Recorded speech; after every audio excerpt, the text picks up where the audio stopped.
Hello guys.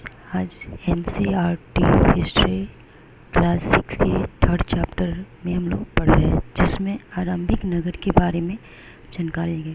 पुराने भवन का संरक्षण कैसे होता था, उसके कैसे मरम्मत करवाते थे, इसके वास्तुकला कैसे थी, इसके बारे में हम लोगों को देखेंगे। हड़प्पा की कहानी। अक्सर पुरानी इमारत अपनी कहानी बताती है। लगभग 150 साल पहले जब पंजाब में पहली बार रेलवे लाइन बिछाई जा रही थी, तो इस काम में जुटे इंजीनियरों को अचानक हड़प्पा पूरा स्थल मिला, जो आधुनिक पाकिस्तान में है।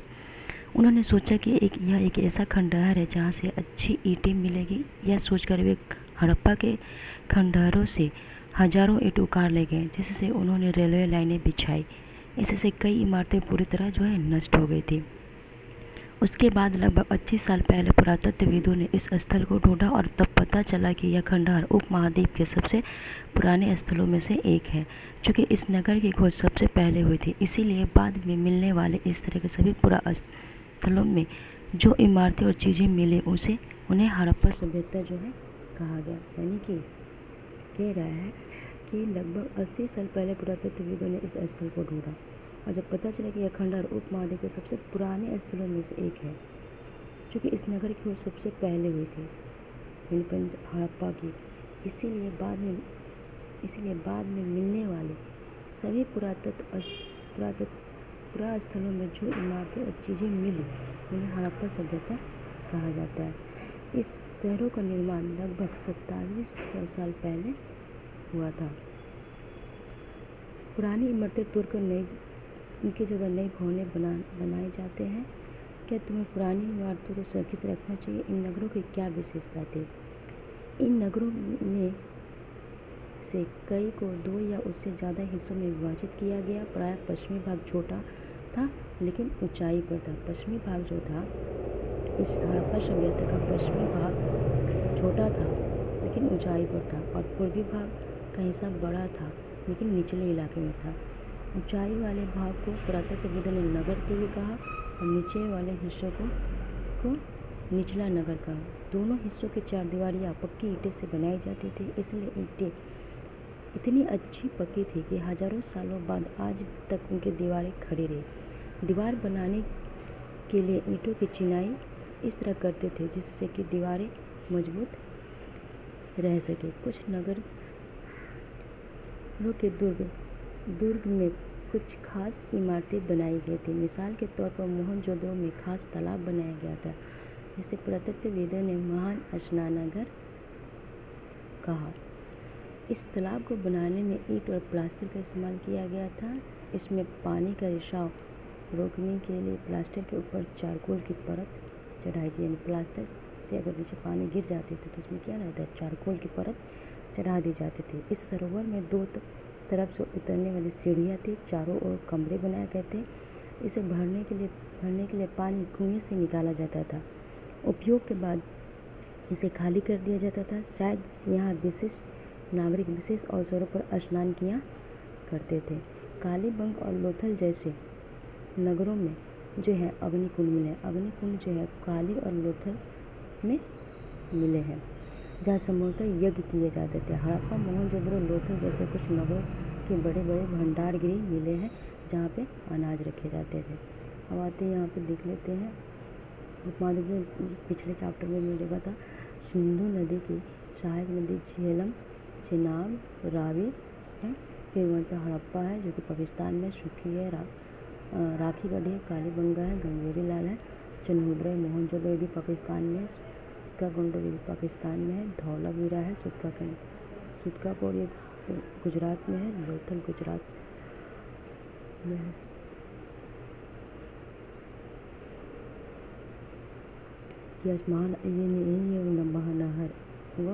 महान स्नानागार है। भवन, नाले और सड़कें। इन नगरों का आमतौर पर 1 या 2 मंजिले थे। घर जो थे 1 मंजिले या 2 मंजिले होते थे। उस टाइम भी जब हड़प्पा सभ्यता थी उस टाइम भी 2 मंजिले घर होते थे। घर में आंगन के चारों ओर कमरे बनाए जाते थे, जैसे कि आजकल भी किसी घरों में भी देखने को मिलता है। अधिकांश घरों में एक अलग स्नानागार होता और कुछ घरों में कुएं भी होते थे।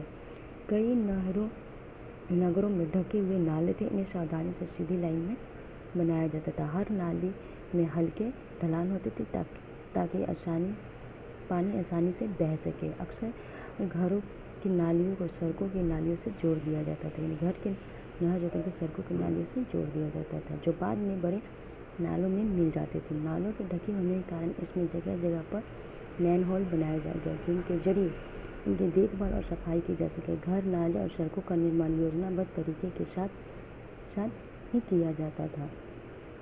उसके बाद नगरीय जीवन वहाँ के कैसे थे। हड़प्पा के नगरों में बड़ी हलचल रहा करती थी। यहाँ पर ऐसे लोग रहते थे जो नगर को खास बनाने की योजना में जुटे रहते थे। ये संभवतः यहाँ के शासक थे।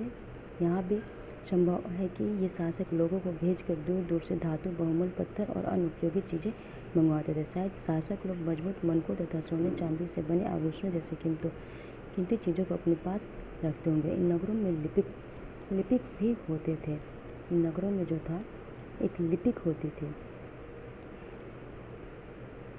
जो मोहरों पर तो लिखते ही थे, शायद अन्य चीज़ों पर भी लिखते थे जो बच नहीं पाई है।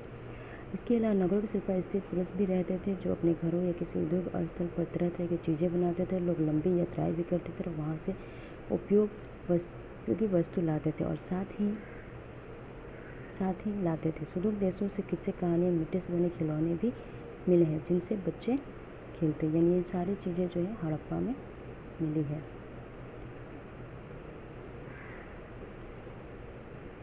देख सकते हैं नगर और नए शिल्प। पुरातत्वविदों की जो चीज़ें वहाँ मिली उसमें अधिकतर पत्थर, शंख, तांबे, कांसे, सोने, चांदी जैसे धातुओं से बनाई गई थी, यानी लोहे की खोज उस टाइम नहीं मिली। तांबे और कांसे से औजार, हथियार, गहने और बर्तन बनाए जाते थे। तांबे और कांसे से बनाए जाते। कांसा यानी होता है पीतल और तांबा मिलाकर बनाया जाता। सोने और चांदी से गहने और बर्तन बनाए जाते हैं। यहाँ से मिली सबसे आकर्षक वस्तु में मनके, बाट और फलक है। मनके, बाट और फलक है। यहाँ पे लास्ट में कुछ हड़प्पा सभ्यता के लोग पत्थर की मुहर बनाते थे। इन आयताकार मुहरों पर समांतर जानवरों के चित्र भी मिले हैं। हड़प्पा सभ्यता के लोग काले रंग से डिजाइन किए खूबसूरत लाल मिट्टी के बर्तन बनाते थे। कितने ध्यान से देखते चट पत्थर से बनाया जाता है। इन्हें धातु और बहुमूल्य धातुओं के तोड़ने के लिए बनाया जाता है। मध्य में मनके, इनमें से कई खनिज पत्थरों के बनाए गए थे। पत्थरों को काट कर तराश कर मनके बनाए गए थे जिन्हें गले का हार या कान नागनी का इत्यादि कहा जा सकता है। उसके बाद संभवतः 7000 साल पहले मेहरगढ़ में कपास की खेती थी। मेहरगढ़ जो कि हम अभी पीछे देखे हैं कि मेहरगढ़ जो है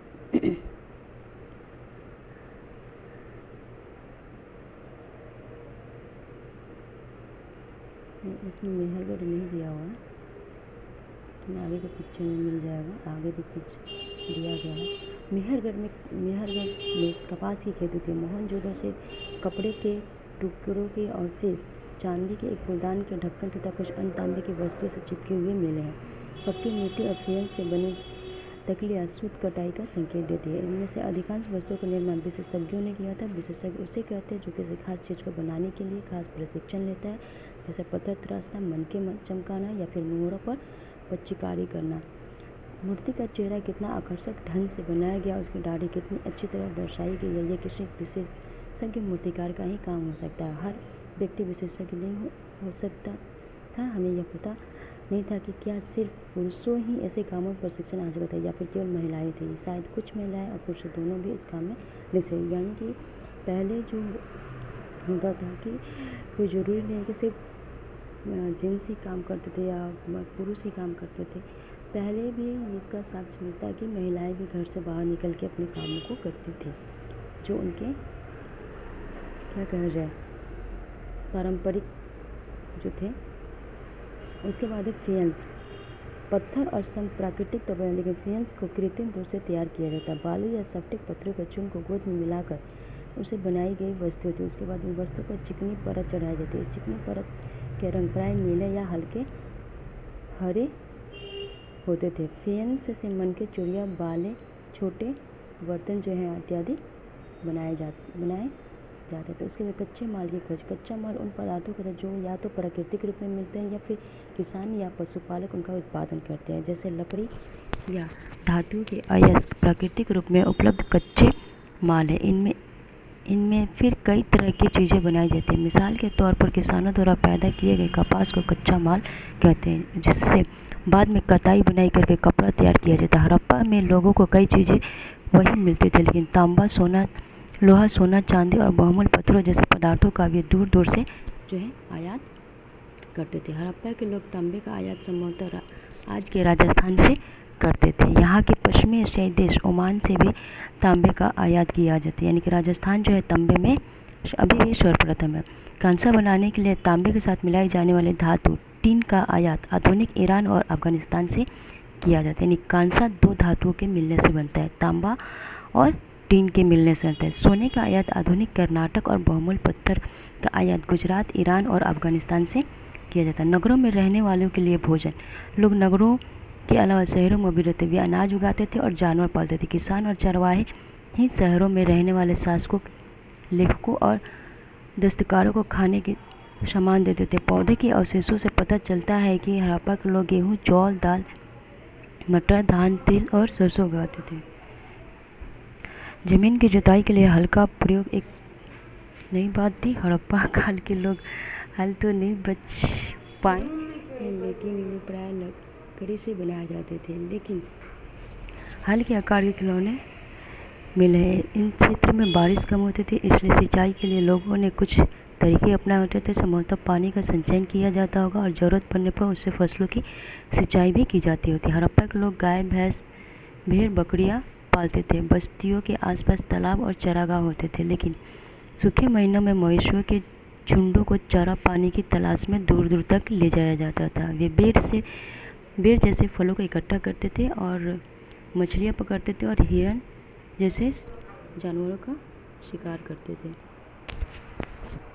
गुजरात में हड़प्पाकालीन नगर का स्वप्न परीक्षण कच्छ के इलाके में खदर बेट के किनारे धौलावीरा नगर बसा हुआ है, यानी कि कच्छ गुजरात में धौला नगर बसा हुआ है।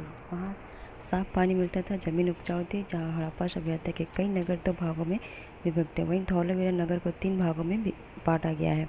इसके हर हिस्से के चारों ओर पत्थर की ऊंची ऊंची दीवारें बनाई गई थी। इसके अंदर जाने के लिए बड़े बड़े प्रवेश द्वार थे। नगर में एक खुला मैदान भी था जहाँ सार्वजनिक कार्यक्रम आयोजित किए जाते थे। यहाँ मिले कुछ अवशेषों में हड़प्पा लिपि के बड़े बड़े अक्षरों को पत्थरों से खुदा पाया गया था। इन अभिलेखों को संभवतः लकड़ी में जड़ा गया था। यह एक अनोखा अवशेष है क्योंकि आमतौर पर हड़प्पा के लेख मुहर जैसी छोटी वस्तुओं पर पाए जाते हैं। गुजरात की खंभात की खाड़ी में मिलने वाले साबरमती की एक उपनदी के किनारे बना लोथल, यानी लोथल भी गुजरात के किनारे बसा हुआ है, जहाँ कीमती पत्थर जैसा कच्चा माल आसानी से मिल जाता था।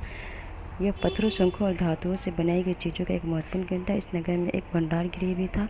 इस भंडार गृह के कई मोहरें और मुद्रांकन या मोहरबंदी गीली मिट्टी पर दबाने से बनी उसकी छाप मिले हुए हैं। यहाँ एक इमारती मिली है। इस प्रकार के मनके बनाने का काम होता है। यहाँ के टुकड़े अधबने मनके बनाने वाले उपकरण और तैयार भी मनके भी यहाँ मिले हैं।